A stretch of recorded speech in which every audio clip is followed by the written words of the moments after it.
Hello दोस्तों, तो आज हम पढ़ने वाले हैं भारतीय मानसून के बारे में। जो भारतीय मानसून है उसको पढ़ने से पहले हम कुछ बेसिक चीज़ों के बारे में आज हम पहले पढ़ेंगे, ठीक है। तो सबसे पहले हम देखते हैं मानसून शब्द। जो मानसून शब्द है वो अरबी भाषा का शब्द है जिसका अर्थ होता है मौसम, ठीक है। मौसम शब्द का अर्थ क्या होता है कि मौसमी पवनें जो ऋतु के अनुसार चलती है। मौसम शब्द का अर्थ होता है जो मौसमी पवनें जो ऋतु के अनुसार चलती है। जैसे गर्मी के अंदर चलने वाली ऋतु, मतलब गर्मी में चलने वाली पवनें और सर्दी में चलने वाली पवनें अलग अलग होती है ना। तो अब हम देखते हैं जल और स्थल की प्रकृति, ठीक है। एक मिनट रुको। जो जल की प्रकृति होती है, क्या होती है कि जल है ना धीरे से ही गर्म होता है और धीरे ही ठंडा होता है, ठीक है ना। जैसे कि उस जल को गर्म होने में टाइम भी अधिक लगता है और ठंडा होने में भी टाइम अधिक लगता है, ठीक है। और जो हमारा स्थल होता है, ना वह जल्दी से तो गर्म हो जाता है और जल्दी से ही ठंडा होता है, ठीक है। अब हम पढ़ेंगे तापमान के बारे में। जो तापमान होता है, तापमान और वायुदाब। तापमान और वायुदाब के अंदर क्या होता है कि भाई व्युत्क्रमानुपाती संबंध होता है। जब तापमान में अगर वृद्धि होती है तो फिर वायुदाब में कमी होती है, और तापमान में कमी होगी तो वायुदाब में वृद्धि होगी। ऐसा क्यों होता है? तो जब गर्मियों के दिनों में तापमान अधिक होता है तो क्या होता है कि भाई तापमान अधिक होगा तो वायु होगी ना वो गर्म हो जाएगी। गर्म होने से वो वायु होगी ना वो ऊपर उठ जाती है, ठीक है। और जो ऊपर उठ जाती है जिससे क्या होता है, लो प्रेशर का निर्माण होता है, वायुदाब में कमी हो जाती है, ठीक है। इसके विपरीत जब तापमान में कमी होती है तो ठंडी हवाएं होती है। जो हवाएं होती है ना वो तापमान में कमी होती है तो ठंडी होकर नीचे बैठ जाती है, जिससे क्या होता है, हाई प्रेशर का निर्माण होता है। इससे हम कह सकते हैं कि भाई तापमान और वायुदाब में व्युत्क्रमानुपाती संबंध है, ठीक है। अब हम पढ़ेंगे भारतीय मानसून के बारे में। भारतीय मानसून के अंदर दो तरह की पवनें चलती है। एक मिनट को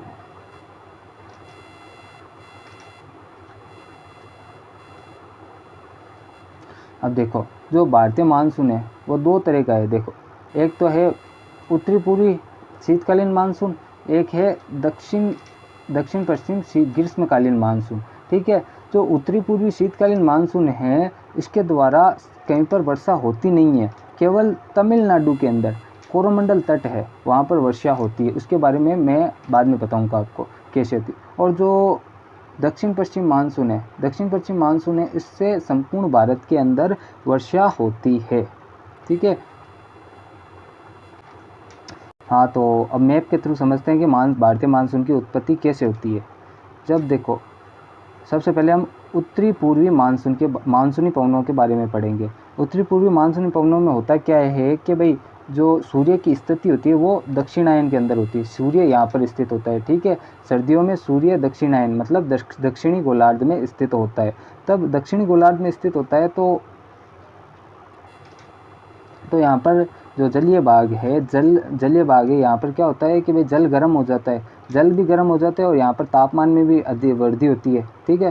तो हमने पीछे पढ़ा था कि भाई तापमान में वृद्धि होगी तो क्या होगा, यहाँ पर वायुदाब कम होगा तो क्या होगा, यहाँ पर लो प्रेशर का निर्माण होगा, ठीक है। इसके विपरीत जो स्थलीय भाग यहाँ पर तो क्या है कि भाई सूर्य का ताप इतना नहीं होता है क्योंकि दक्षिण गोलार्ध में है, तो फिर यहाँ पर ताप कम होगा, ठीक है। यहाँ पर तापमान कम होगा तो यहाँ पर क्या होगा, वायुदाब अधिक होगा, ठीक है। तो यहाँ पर किसका निर्माण होगा, हाई प्रेशर, ठीक है, हाई प्रेशर का निर्माण होगा। अब हमेशा देखना कि भाई हमेशा जो पवनें होती है ना वो हमेशा हाई प्रेशर से लो प्रेशर की ओर चलती है। तो पवनें किस ओर चलेगी, ये ऐसे स्थल से जल की ओर चलेगी। क्यों? क्योंकि जलीय भाग है वहाँ पर क्या है, लो प्रेशर है, और जो स्थलीय भाग है यहाँ पर हाई प्रेशर है। तो पवनें उत्तरी पूर्वी ऐसे चलेगी, ये पवनें ऐसे चलती है। तो क्या होगा, अब देखो, अब स्थल से जल की ओर पवनें चल रही है तो ये पवनें कैसी होगी, ये पवनें शुष्क भी होगी और ये ठंडी भी होगी। तो इन पवनों के द्वारा भारत के अंदर कहीं पर भी वर्षा नहीं होती है। इसके विपरीत हम देखते हैं दक्षिण पश्चिम मानसून पवनें। जो ग्रीष्म काल में होता है क्या है, ग्रीष्म काल में सूर्य की स्थिति कहाँ पर होती है, ग्रीष्म काल में सूर्य होता है उत्तरी गोलार्ध के अंदर, मतलब सूर्य होता है हमारा यहाँ पर, ठीक है। ये यहाँ पर सूर्य है, तो यहाँ पर क्या होता है कि तापमान में वृद्धि हो जाती है, तो यहाँ पर क्या होता है, लो प्रेशर का स्थलीय भाग पर लो प्रेशर का निर्माण हो जाता है, ठीक है। यहाँ पर लो प्रेशर बन गया और जलीय भाग है, यहाँ पर क्या बन जाता है हाई प्रेशर, क्योंकि यहाँ पर तापमान में कमी है तो यहाँ पर वायुदाब उच्च हो जाता है, मतलब यहाँ पर हाई प्रेशर का निर्माण हो जाता है। ठीक है, तो अब पवने किस ओर चलेगी, हमेशा पवने हाई प्रेशर से लो प्रेशर की ओर चलती है, मतलब जो जलीय भाग है जल से स्थल की ओर पवने चलेगी, जल से स्थल की ओर पवने चलेगी तो अपने साथ नमी ग्रहण करके वह भारत के अंदर, संपूर्ण भारत के अंदर वर्षा करेगी। क्योंकि संपूर्ण भारत के अंदर वर्षा करेगी, जैसे देखो ये पवने स्थल से जल की ओर चल रही है, ये पवने ऐसे चलेगी, तो ये पवने आर्द्र भी होती है, आर्द्र होने के कारण इनमें वर्षा भी होगी। ठीक है, इतना समझ में आ गया। अब एक हमने पढ़ा था कि उत्तरी पूर्वी मानसून के द्वारा तमिलनाडु के अंदर कोरोमंडल तट पर वर्षा कैसे होती है, उसके बारे में पढ़ते हैं। ठीक है, ये रहा हमारा भारत। देखो होता क्या है कि भाई जो उत्तरी पूर्वी पवने हैं, उत्तरी पूर्वी मानसूनी पवने हैं, वो ऐसे चलती है, ऐसे चलती है। ठीक है, तो यहाँ पर क्या है, बंगाल की खाड़ी है। ठीक है, बंगाल की खाड़ी से ये पवने चलती है तो यहाँ पर क्या है, ये नमी धारण कर लेती है और आर्द्र हो जाती है।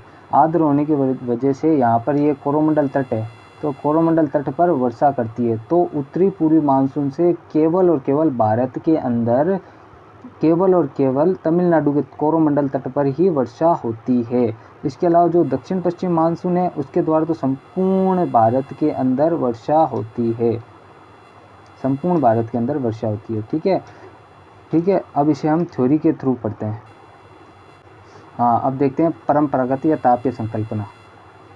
ठीक है, जो तापीय संकल्पना के बारे में हम देखते हैं, इसका प्रतिपादन किसने किया था, एडमंड हेली के द्वारा। एडमंड हेली क्या कहता है कि भाई जो मानसून की उत्पत्ति होती है वो स्थल और जल के तापमान के अंतर के कारण होती है। ठीक है, जो हमारा उत्तरी पूर्वी मानसून है उसके बारे में कहता है कि ये मानसूनी पवने स्थल से जल की ओर चलती है, और जो ठंडी और शुष्क होती है जिन्हें उत्तरी पूर्वी मानसून पवने कहते हैं।